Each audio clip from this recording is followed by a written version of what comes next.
तू काळी आहेस, अपंग आहेस, तुझी पोरंसुद्धा अशीच अपंगच होतील. माझ्या सासूबाईंनी हसत हसत बोललेले ते शब्द माझ्या काळजात घुसले. माझं हृदय तुटून गेलं. मी काहीच बोलले नाही. फक्त आकाशाकडे पाहिलं आणि मनात म्हणाले, देवा, मी तुझ्यावर नाराज नाही. तूही माझ्यावर नाराज होऊ नकोस. माझं नाव माधुरी. लहानपणापासूनच माझा एक पाय वाकडा होता. लोक मला दयेच्या नजरेने पाहायचे. पण माझी आई सर्वसती नेहमी म्हणायची, माधू, लोक काय म्हणतात ते महत्त्वाचं नाही. देव तुझं मन पाहतो. पण जग फक्त दिसणं पाहतं आणि माझ्याबरोबरही तेच झालं. मला आठवतं, मी लहान होते तेव्हा एकदा आई चुलीपाशी रडत बसलेली दिसली. मी विचारलं, आई, का रडतेस? आई पटकन डोळे पुसून म्हणाली, काही नाही ग, डोळ्यात धूर गेला. पण मला माहीत होतं तो धूर नव्हता. तो लोकांच्या बोचऱ्या शब्दांचा होता. 8 वर्षाची असताना मोहल्ल्यातल्या मुली खेळायच्या. मी धावू शकत नव्हते, पण त्यांना पाहत बसायचे. मनात वाटायचं, काश मीही धावू शकले असते.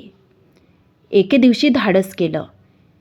एका मुलीचा हात धरून हळूहळू धावायचा प्रयत्न केला.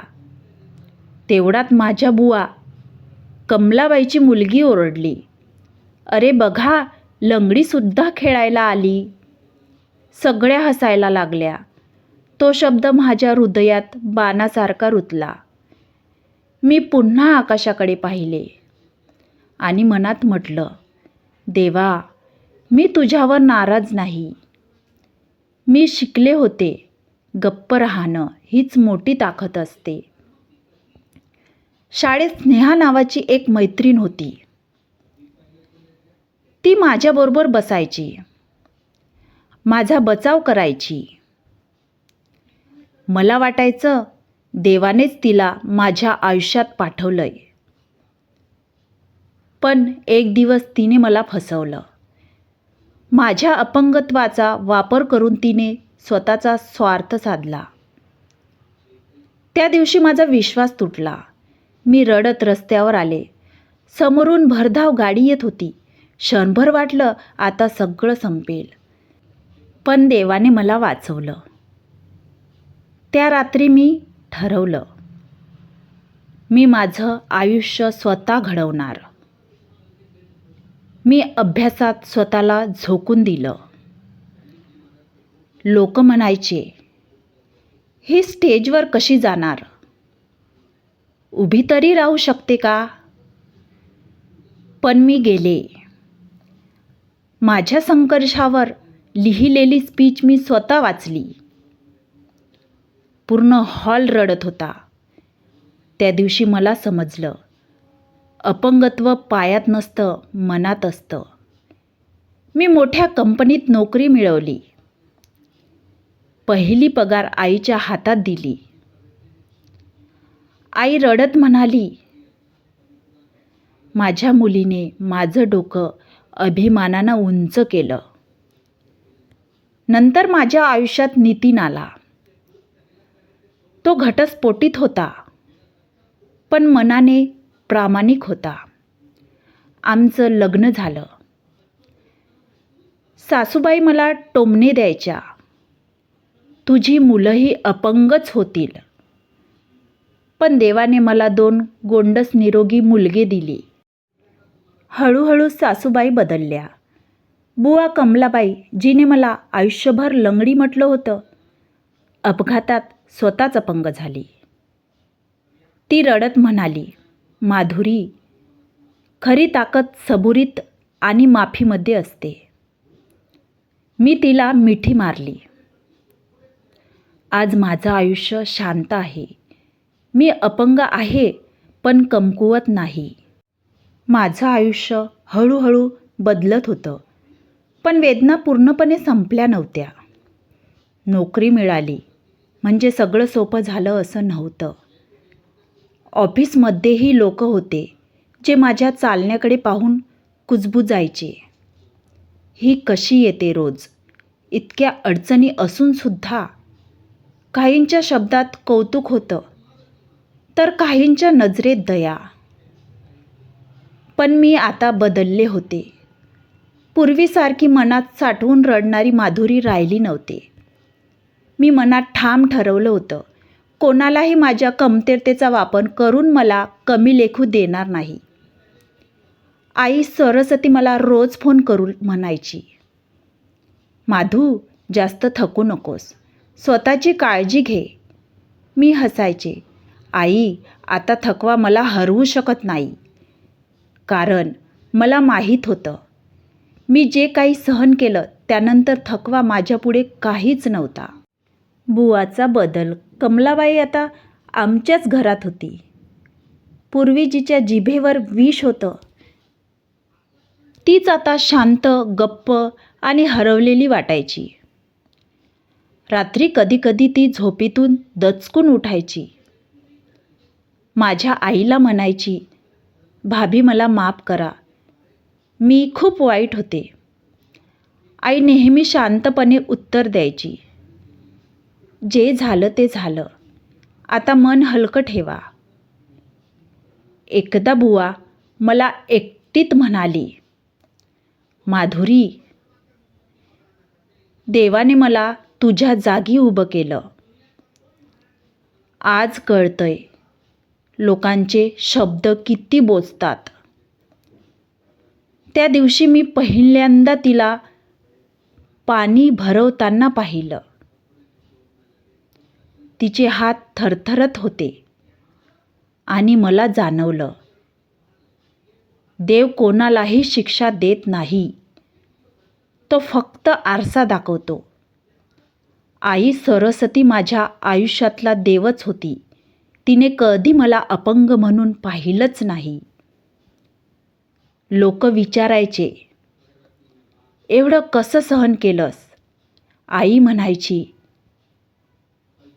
माझ्या मुलीला देवाने वेगळं बनवलं, कमजोर नाही. माझ्या यशामागे तिची शांत सहनशीलता होती. तिच्या डोळ्यातलं न बोललेलं दुःख माझ्यासाठी प्रेरणा होतं. लग्नानंतर संसारही सोपा नव्हता. सासूबाईंचे टोमणे, नंदांची कुरबूर, सगळं पुन्हा एकदा सुरू झालं. हिने मुलगा झाला म्हणजे फार मोठी गोष्ट झाली का? नशीब जोरावर चाललं. नाहीतर हिचं काय? मी ऐकत होते पण उत्तर देत नव्हते. कारण आता मला कळत होतं, शब्दांना उत्तर शब्दांनी नाही, आयुष्याने द्यायचं असतं. नितीन मात्र माझ्या बाजूने उभा राहिला. त्याने पहिल्यांदा आईला स्पष्ट सांगितलं, माधुरी माझी पत्नी आहे, माझा अभिमान आहे. त्या एका वाक्याने माझ्या मनातलं ओझं हलकं झालं. माझ्या पहिल्या मुलाचा जन्म झाला तेव्हा मी देवाकडे काहीच मागितलं नाही. फक्त एवढंच म्हणाले, देवा, त्याचं मन स्वच्छ ठेव. मुलगा माझ्या कुशीत आला तेव्हा माझ्या डोळ्यांतून अश्रू वाहत होते. दुसरा मुलगा झाला तेव्हाही माझ्या मनात फक्त कृतज्ञता होती. आज मी त्यांना चालायला शिकवते. ते मला धरून उभे राहतात.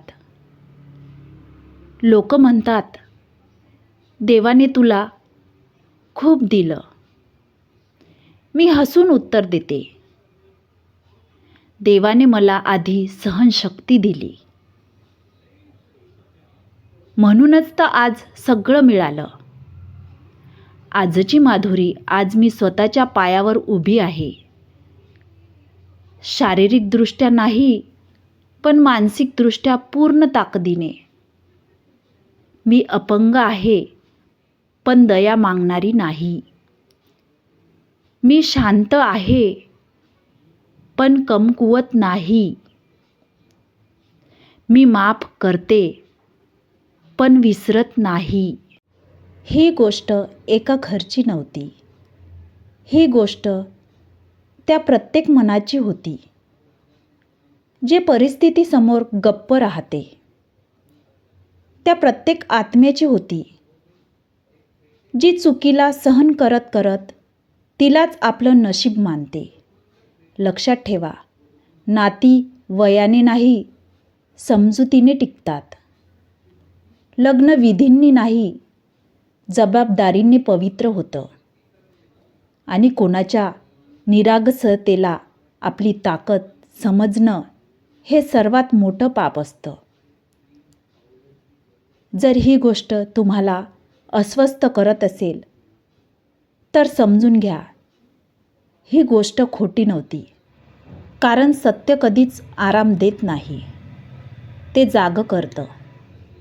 जर तुम्ही ही कथा शेवटपर्यंत ऐकली असेल तर कदाचित तुम्हीही कुठेतरी सत्याला सामोर जाण्यास तयार आहात.